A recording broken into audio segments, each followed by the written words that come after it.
اللہ پاک ہر پیغمبر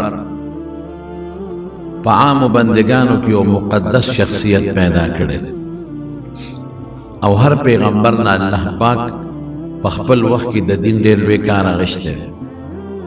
او پیغمبر وہی دیتا کہ دا اللہ نا احکامات را لی او مخلوق تے رسی بندگانو دے رسی پا ہر پیغمبر دا اللہ خصوصی نعمتون و رحمتون و برکتون نازل شوید ہر پیغمبر اللہ تریر نزدے تیر شوید لیکن بعض پیغمبرانو ورفع بعضهم فوق بعض درجات اللہ بعض پیغمبرانو پا بعضو سے درجے ورکڑے او بعض پیغمبرانو تا اللہ سے خصوصی تعلقات ساتلی دی چے غد نورو نی لکہ زمان خکل مبارک پیغمبر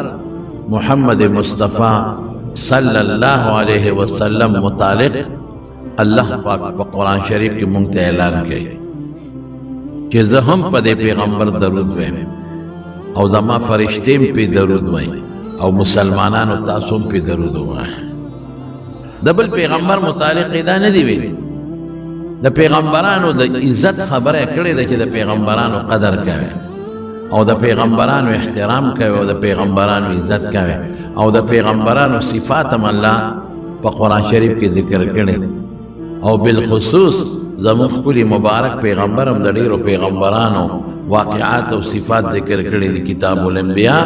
پا بخاری شریف کی مستقل کتاب دے پدے لیکن دا لفظ دا چاہ یو پیغمبر نم نشتا چہ زم دا کم او بندگانو تاسم داو کے زہم پا حضور پاک درود شریف ویم او زما فرشتیم پی درود شریف ویم او تاسم پی درود ویم دا خدای درود سرے دا خدای درود دا چہ خدای پی خپل رحمتون نازل ہے دا خدای درود سچے دے اللہ پی خپل برکات نازل ہے اللہ پی خپل کرمون و نوازشات نازل ہے او اللہ پی خپل خصوصی رحمت او خصوصی کرم و تگوری او دا فرشتو درود سرے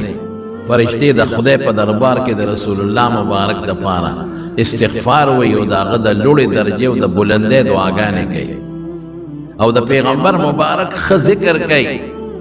صفتونے کئی یو بلتا او اللہ تا سوال کئی کہ خدایت پہ رحمتون نازل کے او برکتون نازل کے او زمان درود سرے منگ بدا اللہ نا سوال کئی کہ خدایا پہ رسول اللہ مبارک نور کرمونم نازل کے نور رحمت پہ نازل کے نور برکت پہ نازل کے او دا خپل خصوصی انعامات او عنایات نا پیغمبر مبارک لخاصی ساور کی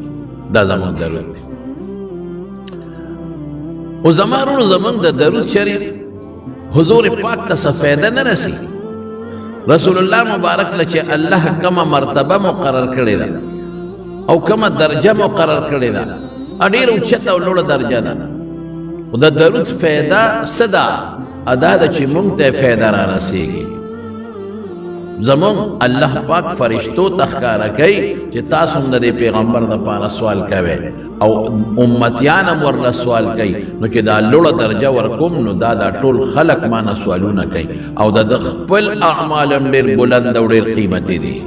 دی ماتا دا طولو نزیاد نزدے ہم دے مونگ لفیدہ دا لکہ یو سجی چی بیٹری راوالی ٹارچ او دے دیوال تیونے سی نو دیوال تا دا غی فیدہ نرسی اگا عکس او رنا زمونگ پا مخرا پریوزی اگا دا بیٹرے اگا رنا مونگ تا واپس بلار را پروزی او مونگ تا زیخائی ذکر رسول اللہ صلی اللہ علیہ وسلم فرمائی و حدیث تے پا مصنف دا ابن ابی شیبہ کے دے وَيْسْوَلُّوا عَلَيَّ فَإِنَّ الصَّلَاةَ عَلَيَّ زَكَاةٌ لَكُمْ بھی پا ما درود شریف ہوا ہے سفید ہے صلوا علیہ پما درود وائے فإن الصلاة علی زکاة لکم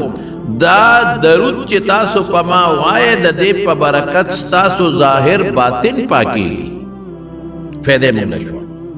فإن الصلاة علی زکاة لکم دا پما درود ستاسو صفیدہ ستاسو باطن بم پاکشی ستاسو ظاہر بم پاکشی زکاة صفایت قد افلح من تزکا وذکر اسم ربه فصولا اگرچہ علماء زمان دا زکاة دونے معنی ہم کہے خو دلته دا معنا شوه چې تاسو پې د ګناه نه پاکېږئ. نو چې څوک درود شریف ډېر وایي په رسول الله مبارک نو باطن به یم خدای د ګناه نه پاکوي، ظاهر به یم خدای پاکوي. دا فایده شو. او بل دو حدیث ته د عبدالله ابن مسعود په ترمذی کې دی، رسول الله صلی الله علیه وسلم فرمایي ګوره درود شریف فایده، ان اولى الناس بي يوم القيامه اکثرهم علی صلاة. چې څوک وایي چې د پیغمبر د ډیر نږدې شم د قیامت پر ورځ درود ډیر وایي، چې څوک درود شریف ډیر وایي نو د قیامت پر ورځ به حضور پاک ته ډیر نږدې وي. ان اولى او د قیامت ورځ د خطرې ورځ خو د قیامت ته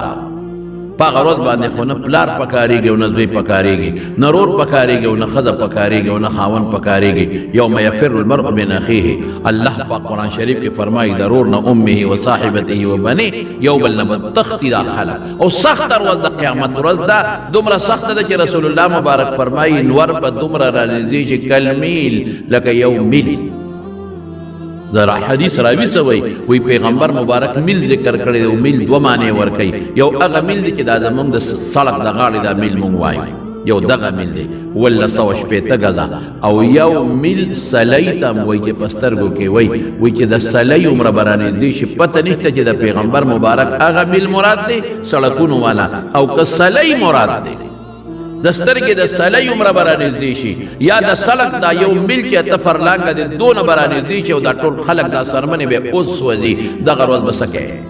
مال پکار، قسم په خدای که پکار دی راشي، کارخانه نه پکارېږي، د دنیا بادشاهي ده نه پاتې ده، بچي نه پکارېږي، څوک به پکارېږي؟ رسول الله مبارک پیغمبر مبارک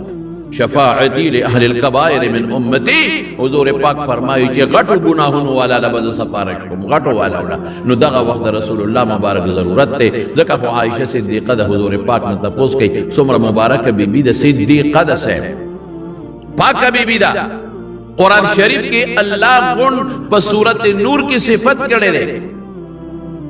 او د دې بیبي متعلق الله پاک قرآن حکیم کې اعلان کوي اولئک مبرؤون مما یقولون لهم مغفرة. چې دی له خدای به بخي، لهم مغفرة واجر کریم. او الله پاک فرمایي طاهره ورته ویلي ده الطیبات للطیبین، پیغمبر پاک دی بیبیان پاکی دي.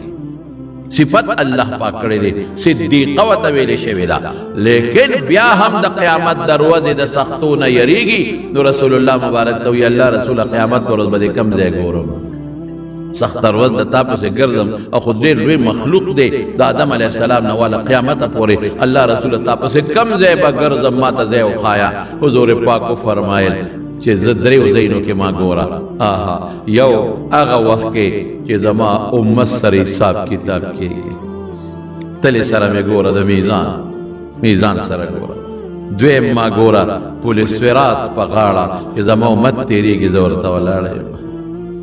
داسې سخت حال دی چې پیغمبران به وایي رب سلم سلم رب سلم سلم، یا الله حفاظت، یا الله حفاظت، یا الله سلامتیا غواړم. انبیا به رب سلم سلم وای، ویختنه نریو د تورې نه تېره بې د الله د فضل نه تېرېدل مشکل دي د مارونو. وایي ما هلته ګوره امت ته به ولاړم او عایشې د حوض کوثر په غاړه مې ګوره. دا درې ځایونه مې درته وښول دی کې ما ګوره، دې نه به نه خطا کېږم. نو دومره سخته ورځ چې په کومه ورځ عایشه بیبي پریشانه ده او د رسول الله مبارک نه تپوس کې ما ته ځای ښایه. نو چې څوک ته وایي چې زه به څنګه پیغمبر ته رسېږم، زه خو ډېر ګناهګار یم، زه خو ډېر کمزور یم، زه خو ډېر زیات د ګناه ککړ یم، زه خو د ګناه په ګندګو کې داسې یم لکه په من سپی چې وي. زه خو ډېر ګناهګار یم، زه به الله ته د الله رسول کم ځای ګورم، ما به څوک پرېږدي ورته که نه، زه به ورنږدې شم که ورنږدې به نه شم. زه خو هم د خپل مبارک پیغمبر د سفارش امید لرم، زه خو هم تمه لرم که نه، زما خو ورباندې ایمان دی. زه خو تمه لرم د دې چې زما د مبارک پیغمبر سفارش وکړي، کم ځای به ګورم. رسول الله وایي که ما ته ډېر نږدې کېدل غواړې درود ووایه.